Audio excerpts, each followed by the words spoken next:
Hello, everyone. Welcome to another edition of Thought Leaders Live, where we chat with thought leaders in business, in life, and all points in between.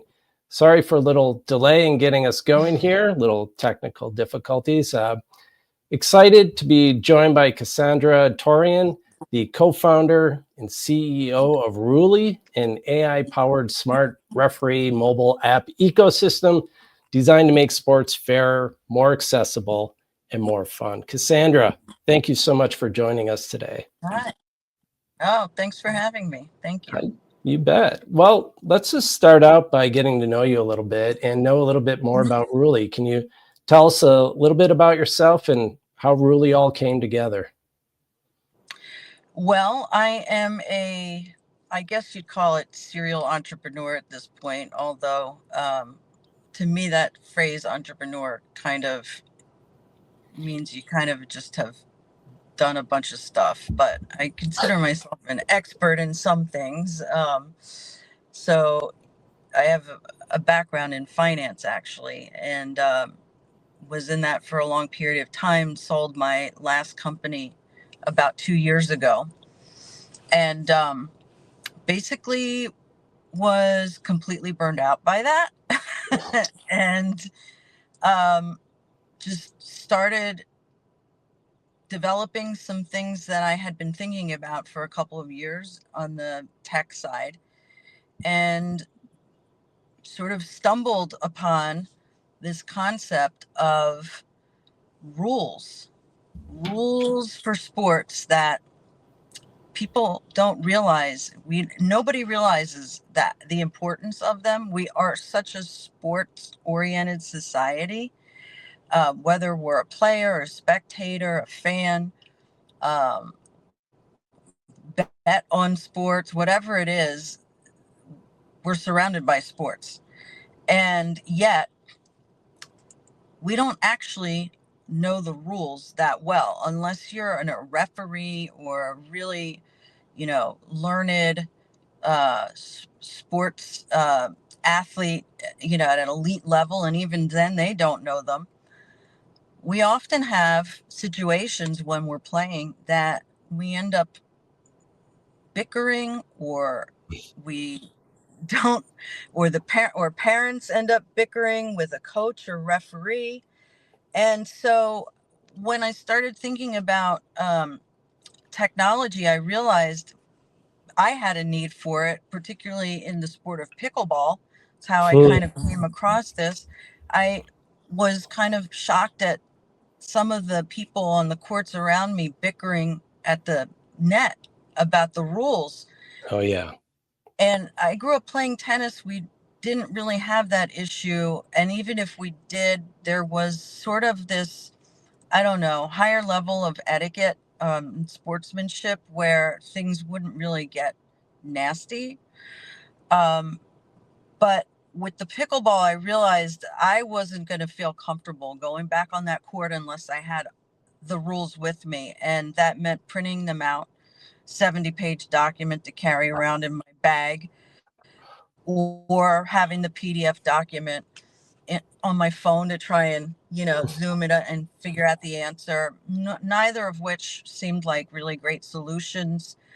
So started to look at machine learning and AI as a way to sort of bring the entire sports rules, uh, let's call it encyclopedia, into the 21st century, and create a way that really democratizes, the rules of sport, to the every person, that wants to play, that already knows how to play. Some people want to learn how to play and are a little intimidated. So we kind of feel like the underlying message here is to help promote sports, health, right? And also elevate sportsmanship. I think we need that in society a bit more. I agree with you there. Can you give me an example of Ruley in action? Give me a scenario.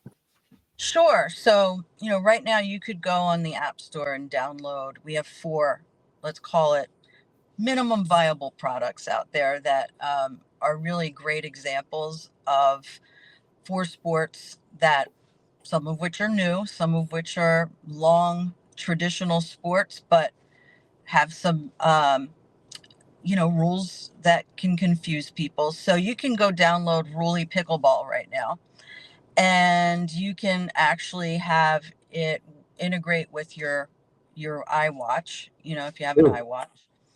And let's say you're out playing pickleball with some friends. Somebody, I saw one the other day, bead of sweat went into the kitchen. Is that No, you went into the kitchen, right? no. So, and somebody actually called them out on that, right? So that is an example of a ridiculous question, but these are the kinds of things people do, where you would just type in or talk in and say, my opponent said that I lost the point because my bead of sweat went into the kitchen, even though my feet are outside of the kitchen. Whose whose point is it? And Ruley will tell you. Does Ruley respond with, "Here's the ruling, and by the way, tell your opponent that he or she is Right. an idiot"? No, well, we made the tone very friendly and not like you should know that, because you're talking about rules. So we didn't Right. want it to be a barrier that people felt the tone was too strict. So it'll tell you in, let's call it, layman's terms. Hmm. You won the point, why, and then you can actually follow up with more questions like, well, what specific rule is that? Um, you know, how do I prevent this in the future? You can have a full interaction. We have even the jargon in there for people don't that may be new to the sport. So if they Mm. hear a phrase, they can ask. Oh, that's cool. And in so it's great because you can use it right there in the court. And Yeah. 30 seconds, answer is done, not a 5 or 10 minute, bickering session, or worse in some cases. So that's basically how it works. We have them out there as well for the sport of paddle, which is pretty new here in the US. Mm. Also, tennis, um, which includes the new pro tennis sport called Intense, which is a pro league, and it has very different rules than Okay. traditional tennis. And then also we just launched the rules for golf. Well, And let me tell you, I the feedback we've gotten so far on that has been really strong because, boy, I don't know a golfer out there that doesn't come up with some situation where the ball lands somewhere, or something that yeah, they could shave a few penalty strokes if some of the time they knew what the real mm. answer was. So Well, I'm pretty excited about that. wow, that sounds really fascinating. And are you planning to go into some more of the mainstream sports like football and basketball and hockey? Absolutely. So we're really more of actually a B2B um, model. We put these out there sort of as some test cases, and to have almost like samples, if you will, of these, to make sure the AI was really working well, and that it was speaking to people in the right tone and accurate and all of that. But we're building out a whole ecosystem where essentially sports properties, sports apps, sports data companies, federations, where we basically can just slot in Right. and help them promote their sport, grow their sport, but grow the players, grow the fan base. So right now we're working on a number of other sports that are more team oriented, particularly I would say youth sports is a big focus of ours with some of the apps out there for some of the youth sports leagues. We hear a lot that coaches and league owners would love it if this was something that they could have and help the parents. I It's a think big problem out there. I mean, it sure. really is. 50% of all U.S. youth sports refs have quit. Wow. Yeah. Yeah, I could definitely see how it would help the situation. Cassandra, let's pivot a little bit, talk to about a little bit about your journey as an entrepreneur and just some of the items that you mentioned you wanted to touch on. One of the things I thought was interesting, you said you want to talk about a little bit about why it's helpful to start a company after being in the workforce for an extended time. Yeah, I really believe that. I didn't when I was in my early 20s. I actually was in law school and I had this light bulb moment that I needed to drop out of law school, that I wasn't meant to be a lawyer, but more of an entrepreneur. And so I went to my dad and said, um, can you give me some money so that I could go start a business? And my father ran his own business. It was, a small business, but successful. And he said, no, I'm not doing that. You need to go and learn more. And then you need to go work for other people first Hmm. before you need to learn, and you need to learn some mistakes. You need to make some mistakes on other people's time, basically, not on mine. And so that was a very, I think, accurate piece of advice that at the time didn't make me very happy. But the older I've gotten, I see that now. So, when I started my first venture, which was in the 1990s with the internet, um, I had already worked for a couple of years, and, that was certainly helpful, um, because I think just your interaction with people is very different than when you're the boss, right? Particularly for folks that are trying to start at a young age, be a founder. Hmm.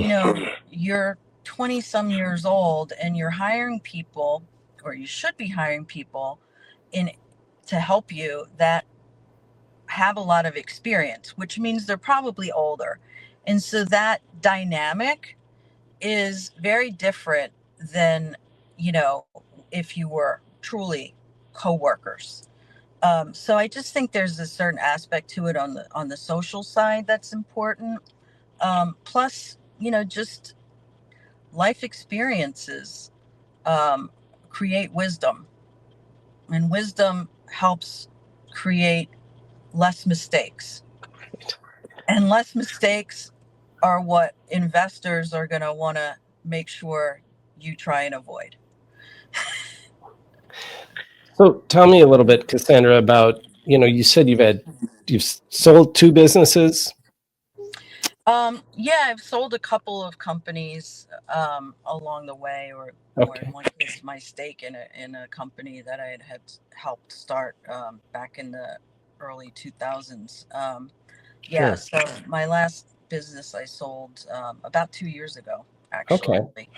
Yeah. Um, and then, so So then tell me about why you decided to go to Ruley and, start yet another company. yeah, so I guess I could say that towards the end of my finance career, I had been really more curious about technology again. And I had a bunch of crazy ideas in my head and realized I don't know if they're actually possible to actually make yet. I don't know if technology is there yet. So I went into a boot camp at the University of Miami, which was where I got my MBA years and years ago. And I learned how to do Python coding Hmm. while I still was running my company. And that basically opened my eyes to really how far technology had come and what you can do with data and I learned how to do machine learning and AI and create algorithms and all of that. And So not that I wanted to go become a coder, but I just wanted to know what was possible. Sure. So after, selling the company, I realized, okay, I'm going to take a little bit of time off, but I'm going to go hire a full stack developer and I'm going to just start working on one of these ideas in my head. And by the way, it was not Ruley, it was something more, it was still in the, I'll call it democratization of information realm, but it was more in the fintech space.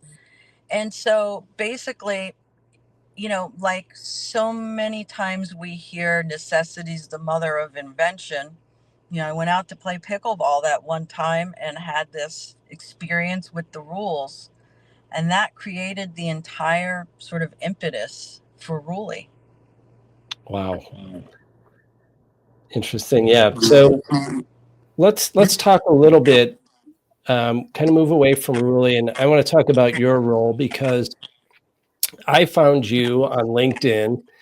You were put out great content about Ruley, and yet you're a co-founder. You're the the CEO of the company.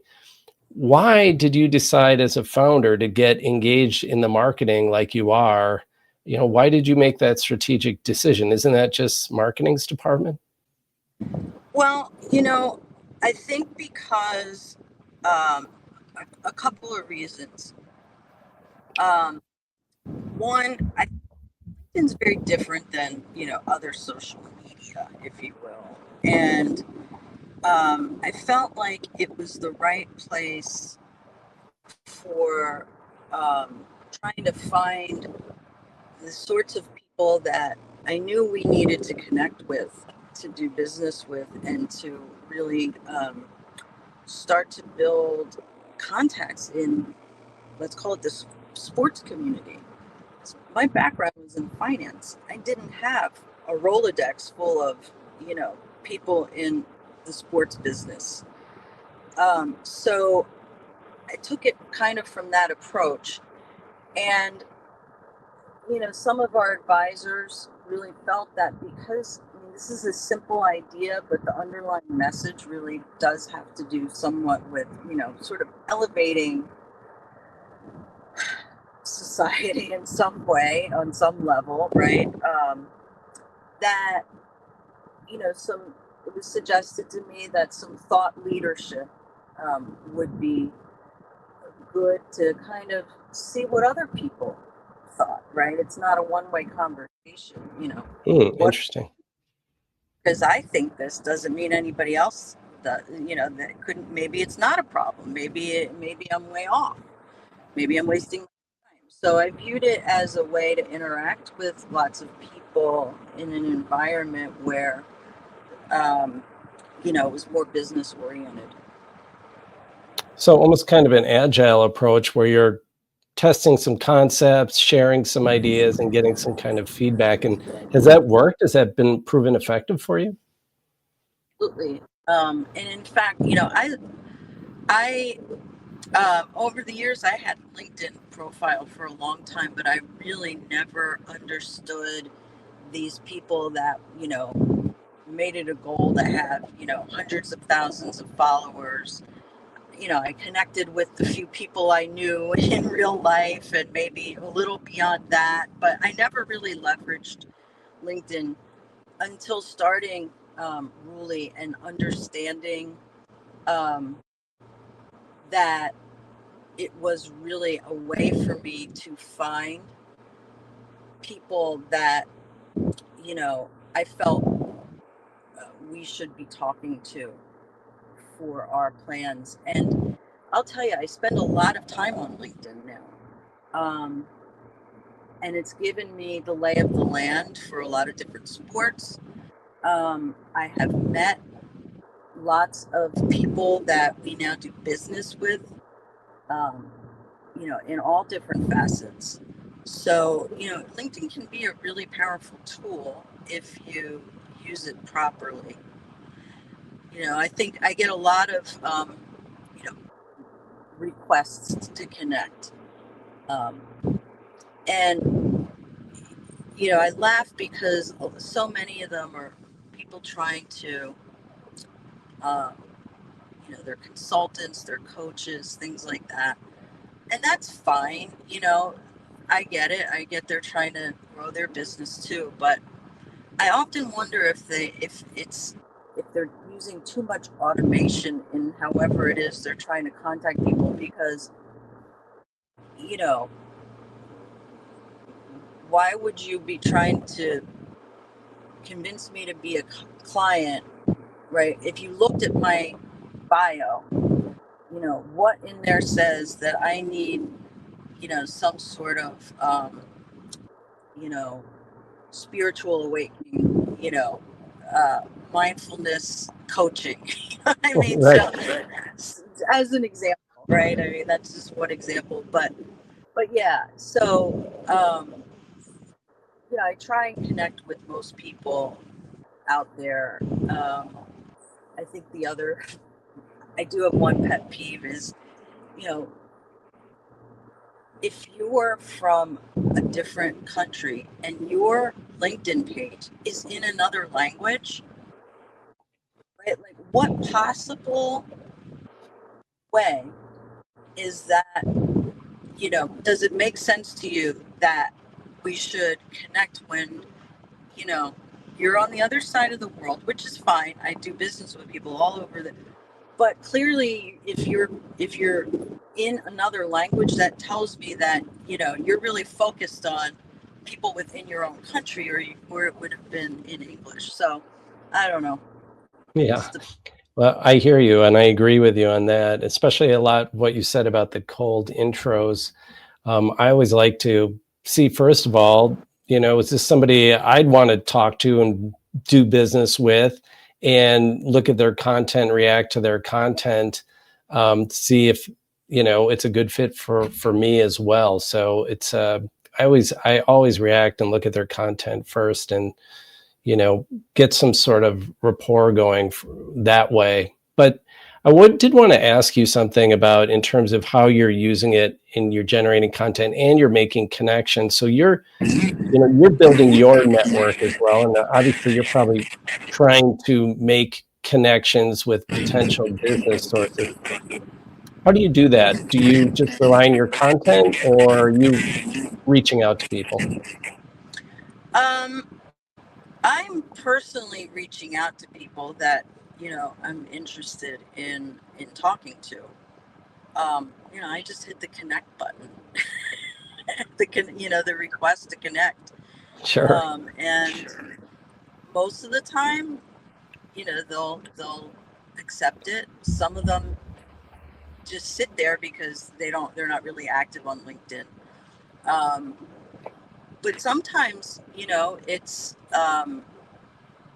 it's a very quick, connection is made, and we get on the phone and start talking, and we end up doing business.